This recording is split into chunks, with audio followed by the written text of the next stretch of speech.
Hi, I'm Stewart Spinks and welcome to episode 159 of my podcast, Beekeeping Short and Sweet. Another frosty week, cold days and, would you believe it, starving bees. It's May for heaven's sake. Swarming is imminent, but when are we ever going to get into our hives? Stay tuned for this week's updates on all things beekeeping here at the Norfolk Honey Company.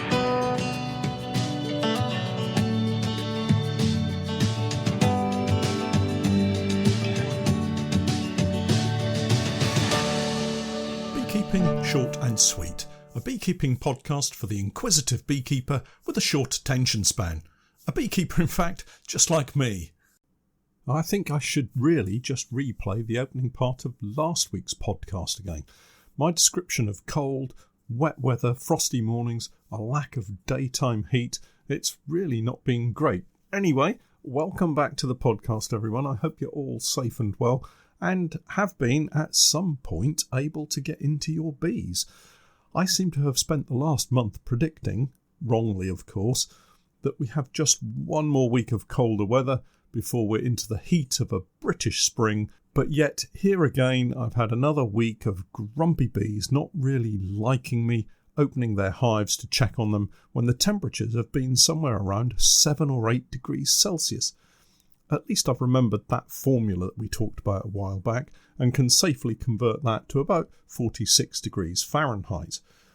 One of the biggest issues currently for beekeepers, I guess across the UK, is when to open their hives to inspect, with the biggest concerns now being colonies swarming. In most years, by now, we would have been well into regular weekly inspections, checking for pests and diseases, spring cleaning colonies, actively implementing swarm control measures, as well as other procedures such as integrated pest management programs, queen rearing, and increases through splits and such like. For large numbers of hobbyist beekeepers, most of these activities have just not happened. The colder weather has prevented even the most general inspections. I, for one, haven't even started my queen rearing processes yet, and as I look out of the window, it's raining again. I suffered some very poorly mated queens a couple of years ago. You may remember if you followed me for that length of time. We carried out a large number of splits with swarm cells, and at the time there was some debate as to whether it was down to drone infertility or some other factor. 12 months later I carried out pretty much the same process with a hugely different outcome. The first attempt of raising queens back in 2019 was a total disaster. We had colonies on oilseed rape and many of them threw up swarm cells, so I decided to hang on to what I could by splitting colonies into nukes with sealed swarm cells. The weather then took a turn for the worse and it became cold and wet. The result was, in my opinion, virgin queens struggling to get out to mate, and as a result, some weeks later, nuke after nuke, throwing up drone-laying queens, where something in the mating process had gone terribly wrong. Much was made around that time of drones becoming infertile for some reason, and it seemed to be potentially a big factor. Needless to say, I was concerned, particularly as I'd lost something like 20 to 30 nucleus colonies to drone-laying queens, and my parent stock had been depleted so much that we weren't at full strength for honey production. It felt like a bad year for me. Fast forward from 2019 to 2020, and I find myself back on the oilseed rape with my colonies, and again they were throwing up queen cells and being split. Only this time the weather was much warmer, drier, and altogether more conducive to virgin queens getting out and mating successfully. We lost just one colony to a drone-laying queen problem. All of the rest were successfully mated. That got me thinking about my queen rearing for this year, and as I don't have to produce hundreds and thousands of queens, I decided that I would hold off until the weather gave some kind of stability in conditions, and by that I mean warm, dry conditions. I just never thought I would be waiting this long. The problem is that with the current weather pattern, I've been unable to do pretty much anything. I have been diving into colonies to check for queen cells, and rather alarmingly, what I have seen are some colonies on the very edge of starvation. I really didn't expect that. To put that into context though, the vast majority of our nukes and full-size colonies are fine, growing well, food stores spread around the brood box, and in some cases swarm cells being produced, but more of that in a moment. Before that, the starving. Probably 5 or 6 colonies have pretty much no food at all in their brood boxes, and as yet don't have any supers on board. It's an interesting situation and shows just how some colonies are able to manage their supplies and forage even at low temperatures, while others really struggle. Looking at the forecast, and I've said this before, but looking at the forecast, I think we're going to be okay. Today will give the colonies a small window of opportunity to get out and forage, and it's going to be dry, sunny and a little warmer. This means colonies can forage before the weather again nosedives on Saturday, back to single figures and rain. But there is a silver lining to this cloud, it seems. According to the forecast I'm seeing, Sunday is not going to just be dry, but sunny and warm as well. A massive change in temperatures from 9 degrees maximum today to a whopping great 20 degrees on Sunday. That's around 68 or 70 degrees Fahrenheit. Not spectacularly hot, but a nice change up from where we've been for the last few weeks. Of course, that will bring with it the predictable swarms. If you haven't inspected your bees in the last week, then expect on Sunday there could be a cloud of bees leaving your hive to disappear over the hedge, never to be seen again. If you can get out before the weather changes and endure a quick inspection looking for queen cells, then I would recommend doing just that, particularly if you haven't inspected for over a week or more. Colonies will have been building up nicely over the last few weeks, hives getting full of bees, more and more brood emerging each day, and now this cold weather, keeping all them there bees at home, means just one thing for sure: congested brood boxes leading to swarming.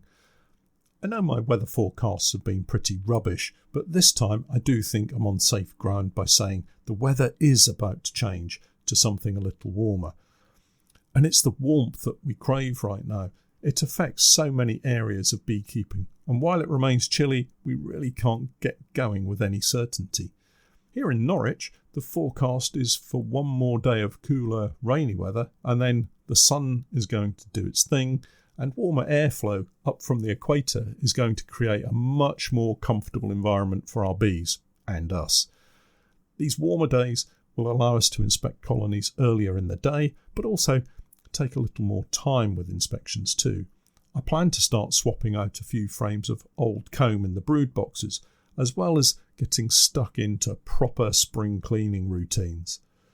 Swapping out brood frames is a really important task each year for most beekeepers, and let me explain why for all the novice beekeepers out there. When you first set up a new colony, maybe you've just bought a nuke or been given a swarm, or perhaps you've inherited an old colony that Grandad used to own. The bees will be in a constant state of change, building comb, rearing brood, gathering food, always something going on. And as they grow and new bees emerge, the comb gradually becomes dirtier. It darkens and eventually becomes hard and gnarly, almost useless for the bees to use. This can, in some instances, cause so much restriction that the bees can only do one thing, and that's swarm to set up a new home. If you've only just set up your hive, though, you'll see your colony building nice, bright new wax comb, a golden yellow colour, and all will be well in your hive. Fast forward 2 or 3 years, and that comb will have darkened, and could also harbour pests and diseases, so it's a good thing to swap it out on a regular basis. The bees will also chew holes in the wax, sometimes because they can't produce enough wax for themselves, sometimes because, well, it's what they do. Some beekeepers believe it's to improve airflow or movement of bees throughout the brood box. I'm not so sure. Sometimes the beekeeper will inadvertently damage the comb, shoving a hive tool through it or pulling away brace comb. I've even made the silly mistake of dropping a frame and smashing a hole through the comb. These things happen, and so frames need replacing. If you can replace around 1/3 of the frames each year, maybe waiting a couple of years if you've only just set up your new hive and everything's looking nice and shiny, but if you replace frames regularly, you can create a constantly improving brood nest area where old, dirty frames come out and nice, clean new ones go in. So how do you carry out this simple task? Well, you can do it as part of any inspection. And here's how I do it. Whenever I inspect my bees, I always remove a frame, sometimes two, in order to allow me a large enough space in the brood box to remove other frames and inspect them without crushing bees. If you don't, then all you do is make them cross. And crushed bees spread disease. So I've removed the first frame and I've taken a look at it. Let's say it's in pretty good condition, and I'm going to keep it in the brood box when I'm finished. As I continue through the inspection, I make a mental note of a couple of frames that I want to remove. So how do I get them out? I don't just want to take them out and replace them. It could be that they're full of brood and I don't want to lose valuable bees in the spring. It may be that they have lots of food stores, honey and pollen in the cells, and I don't want to cause my bees to starve, but I do want to move these frames to the side of the box for removal in the future. Let's say that I've completed my inspection, there's nothing serious going on, and I'm ready to put the hive back together again and finish up. The frame I removed at the start would normally go back in its original spot, nearest me. So I use my hive tool to push all the frames away from me, fitting them tightly together so that the correct spacing is maintained between them, and then reinsert the final frame. But this time I follow a slightly different process. I take out the second frame nearest to me and, using my hive tool, I ease all of the frames towards me slightly, leaving a gap at the opposite end of the brood box where I can put the very first frame that I removed. Remember, it's a good frame, nicely drawn and full of stores. I'm going to keep that one. I then go back to my normal closing down process of using my hive tool to push all the frames away from me, and having shaken all the bees off this second frame that I removed, I can reinsert this frame in the slot nearest me. The effect of this is that I've moved all of the frames round by one, and the frames I want to remove have edged closer towards the side of the box that I inspect from by one frame. If I now do this each week I inspect, I can rotate the frames easily so that eventually those frames I want to remove are the first and second frame that I take out of the box when I inspect. Once I complete that inspection, instead of replacing the dirty damaged frames, I can replace them with frames of foundation and take the old ones away for cleaning and reusing. It's as simple as that. You can speed up the process by removing 2 frames at a time to rotate them out more quickly. Something we do find around this time of the year is that brood boxes have become congested with frames of food from the winter. You may recall the old belt and braces feeding technique, more normally called overfeeding. The bees get a decent amount of food stores in the brood boxes for the winter, but then the beekeeper, me particularly, adds fondant because they're worried they haven't fed enough. The result in the spring is that the outside frames are stuffed full of overwintered food because the bees have been feasting on fondant. This results in a brood box that, under normal circumstances, would have 11 frames that can be used for brood rearing, reduced to maybe 6 or even 5 frames because all the rest are still stuffed full of food. The result? Congestion, and you've guessed it, leading to swarming. And yes, I have found a few colonies just like this. In this case, I would remove several frames in one hit, but leave them enough food to see them through a week or two of cold weather, because you never know how long our winter and cold, wet spring is going to last. Colonies in worse conditions, or where you've inherited an old hive that's been neglected, may need more drastic action, such as a Bailey comb change or even a shook swarm. But to start with, get into the habit of rotating old frames out on a regular basis, and the bees will thank you for it, hopefully with a bumper crop of honey, if summer ever arrives. Remember, a podcast subscription will get you the very latest tips and techniques from me each week as they're released, and as things stand, it's going to cost less than a couple of Starbucks coffees. And remember, that's drive-through prices. Head over to my Patreon page and sign up to my Podcast Plus tier for the very latest beekeeping chat and an occasional maths and English lesson too.